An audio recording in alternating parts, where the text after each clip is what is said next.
Good evening all of you. आज का हमारा जो टॉपिक रहेगा वो रहेगा संयोजकता। और ये टॉपिक जो है विभिन्न प्रकार के कंपटीशन एग्जाम्स में पूछा जाने वाला टॉपिक है। तो संयोजकता जो होती है किसी तत्व की किस प्रकार निकाली जाती है वो चर्चा करेंगे हम अभी। तो देखिए संयोजकता की क्या होती है। संयोजकता संयोजकता संयोजकता इसकी जो डेफिनेशन है वो कुछ इस प्रकार है कि किसी तत्व की एक निश्चित संयोजन क्षमता होती है। किसी तत्व की एक निश्चित संयोजन क्षमता होती है, उसे हम क्या कहते हैं? संयोजकता कहते हैं। अर्थात दूसरे शब्दों में हम कहे जो कि बोर के परमाणु मॉडल के अनुसार इसकी परिभाषा होगी वो ये होगी कि किसी भी परमाणु के बाह्यतम कक्ष में उपस्थित इलेक्ट्रॉनों की संख्या, किसी भी परमाणु के बाह्यतम कक्ष में उपस्थित इलेक्ट्रॉनों की संख्या उस तत्व की क्या कहलाती है? संयोजकता कहलाती है। तो देखिए हम परिभाषा लिख लेते हैं पहले तो इसकी। किसी तत्व की एक निश्चित संयोजन क्षमता होती है। एक निश्चित संयोजन क्षमता होती है, वही उस तत्व की क्या कहलाएगी? संयोजकता कहलाएगी। दूसरे शब्दों में कहें या कहेंगे अर्थात इसकी एक और परिभाषा जो किसके अनुसार है? बोर-मरी स्कीम के अनुसार है। तो देखिए परमाणु के बाह्यतम कक्ष में उपस्थित संयोजी इलेक्ट्रॉनों की संख्या को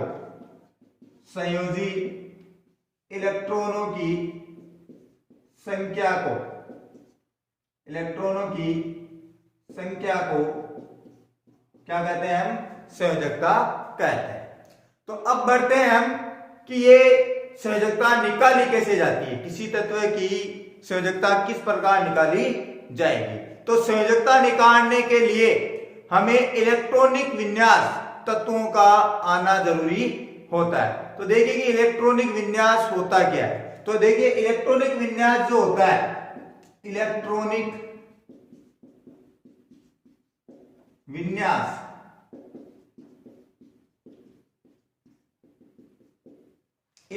विन्यास में कोष होते हैं। क्या होते हैं? कोष। यानी कि जैसे K, L, M, N यही होंगे, ठीक है ना। जैसे मैं एक एग्जांपल दूं कि ये 3 कोष वाला कोई परमाणु है, ठीक है ना, जिसमें ये K कोष है, ये L कोष है और ये M कोष है।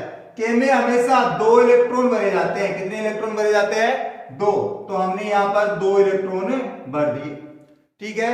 L में हमेशा 8 इलेक्ट्रॉन भरे जाते हैं, तो मैंने यहां पर 8 इलेक्ट्रॉन लगा दिए।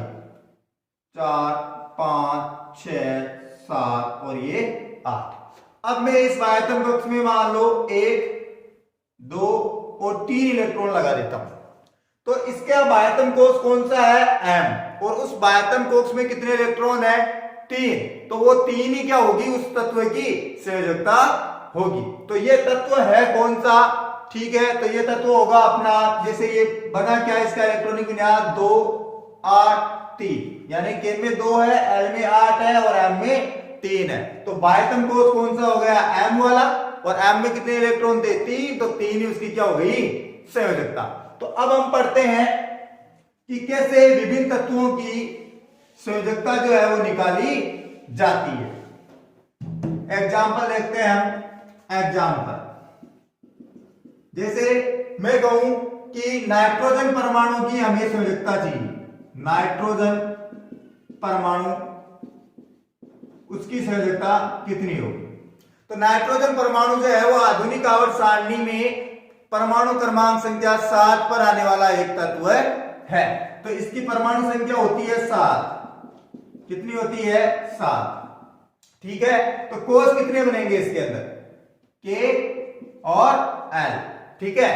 K में तो होते हैं 2 इलेक्ट्रॉन, L में होने कितने चाहिए? 8। किसके नियम के अनुसार? बोर के नियम के अनुसार बाह्यतम कोश में कितने इलेक्ट्रॉन होने चाहिए? अधिकतम 8 इलेक्ट्रॉन होने चाहिए, लेकिन इसकी परमाणु संख्या कितनी है? 7। तो अब बचे कितने इसके पास में? 5 इलेक्ट्रॉन। तो ये भर दिए हमने 5। ठीक है, तो अब हमें क्या करना है कि इस नाइट्रोजन परमाणु की संयोजकता निकालनी है। अब देखिए जो ये एल्कोस है, ठीक है ना, जैसे मैंने यहां पर इसका डायग्राम शो किया तो ये बन गया अपना नाइट्रोजन का। ठीक है, ये नाइट्रोजन परमाणु का है, इसके अंदर 2 इलेक्ट्रॉन है के में, और ऐसे इसमें कितने भर रखे हैं हमने? 5। तो अब देखिए इसको अष्टक पूरा करना है, ठीक है ना, बाह्यतम कोश का क्या पूरा करना है? अष्टक पूरा करना है। तो ये 3 इलेक्ट्रॉनों का क्या करेगा? साझा। 3 इलेक्ट्रॉनों का क्या करेगा? साझा करेगा, या किसी संगत परमाणु से, अपने संगत परमाणु से लेगा, या किसी अन्य परमाणु से लेगा। तो जैसे ये 3 इलेक्ट्रॉन लेता है तो इसकी संयोजकता जो एल्कोस है वो पूर्ण भर जाता है। कितना आ जाता है फिर? 8। कितना हो जाता है? 8 इलेक्ट्रॉन उसके बाह्यतम कक्ष में हो जाते हैं। तो अब यहां पर इसकी मैं संयोजकता कहूं तो कितनी हो गई? 3। कितनी हो गई? 3। अब बात आती है कि +3 है या -3 है। तो जो कोई भी परमाणु इलेक्ट्रॉन त्यागता है उसके ऊपर हमेशा जो चार्ज आता है वो आता है धनावेश का। किसका आता है? धनावेश का। और जो कोई परमाणु इलेक्ट्रॉन लेता है, ठीक है, उसके ऊपर चार्ज आता है नेगेटिव, यानी कि ऋणायन का आता है। तो यहां पर नाइट्रोजन ने 3 इलेक्ट्रॉन लिए हैं, ठीक है, इसलिए ये क्या हो गई? इसकी संयोजकता -3। कितनी हो गई? -3। तो एक तो ये हुआ। अब बात आती है कि इसके 2 नियम बता देता हूं मैं आपको, तो आपको विभिन्न तत्वों की जानकारी और उनके संयोजकता के बारे में पता चल जाएगा। तो देखिए नंबर 1, नियम नंबर 1, या हम कहेंगे नोट नंबर 1, कि यदि किसी तत्व के बाह्यतम कोश में क्रमशः 1, 2, 3, 4 इलेक्ट्रॉन उपस्थित हो। देखिए यदि किसी बाह्यतम कक्ष में यदि किसी परमाणु के, ठीक है ना, यदि किसी परमाणु के बाह्यतम कक्ष में क्रमशः 1, 2, 3, 4 इलेक्ट्रॉन उपस्थित हो तो जो संयोजकता होगी वो कितनी होगी? क्रमशः 1, 2, 3, 4 ही होगी। 1, 2, 3, 4 ही उनकी क्या होगी? संयोजकता होगी। पहला नियम। दूसरा नियम क्या हो जाएगा इसका? कि मान लो परमाणु के बाह्यतम कक्ष में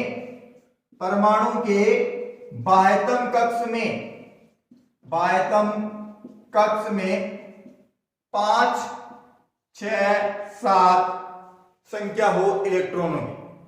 5, 6, 7, ठीक है। तो इस स्थिति में संयोजकता कितनी होगी? इस स्थिति में संयोजकता निकालने के लिए हमें केवल एक नियम फॉलो करना है। वो नियम होगा कि 8 में से उस परमाणु के बाह्यतम कक्ष में उपस्थित इलेक्ट्रॉनों की संख्या को क्या करना है? घटाना है। ठीक है, तो अब देखो हम घटाएंगे तो क्या होगा? 8 - 5 कितनी आ जाएगी संयोजकता? 3। ठीक है, 8 - 6 संयोजकता कितनी आ जाएगी? 2। और 8 - 7 संयोजकता कितनी आएगी अपने पास में? 1। ठीक है, अब बात आती है कि मान लो कि किसी परमाणु का बाह्यतम कक्ष पूर्ण रूप से भरा हुआ हो। ठीक है, नंबर 3 कि बाह्यतम कक्ष में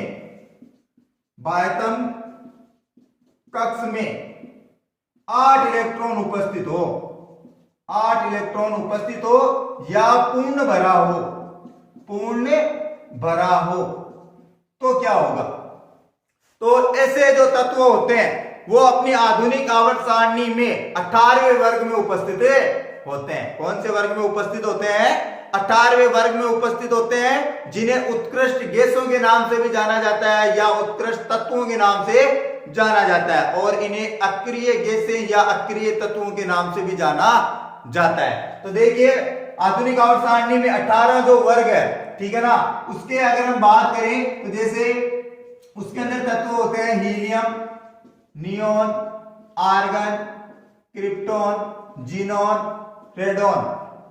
ठीक है ना, ये तत्व क्या होते हैं? उस आधुनिक आवर्त सारणी में 18वें वर्ग में उपस्थित होते हैं और इन्हीं तत्वों को क्या कहा जाता है? अक्रिय तत्व। क्या कहा जाता है? अक्रिय तत्व कहा जाता है। तो अब बात समझ में आई होगी कि ये जो तत्व है वो किसी भी प्रकार की रासायनिक अभिक्रिया में हिस्सा नहीं लेते हैं, यानी कि ये निष्क्रिय तत्व है। कैसे तत्व है? निष्क्रिय, किसी भी रासायनिक परिवर्तन में ये हिस्सा नहीं लेते हैं। तो अब मैं यहां पर एग्जांपल दूं, जैसे यहां पर लिया हमने हीलियम का, तो हीलियम जो है उसकी परमाणु संख्या कितनी होती है? 2, और के कोष में इलेक्ट्रॉन होते भी कितने हैं? 2, ठीक है ना। तो उसकी संयोजकता कितनी हो जाएगी? 0। कितनी हो जाएगी? 0। यानी कि इन तत्वों की, सभी तत्वों की संयोजकता जो होती है वो कितनी होगी? 0 होगी। तो ये हुआ अपना संयोजकता का टॉपिक। आप इस प्रकार से अनेक तत्वों की संयोजकताएं निकाल सकते हो। अगले टॉपिक में हम मिलेंगे एक नए टॉपिक के साथ जिस पर हम चर्चा करेंगे। धन्यवाद।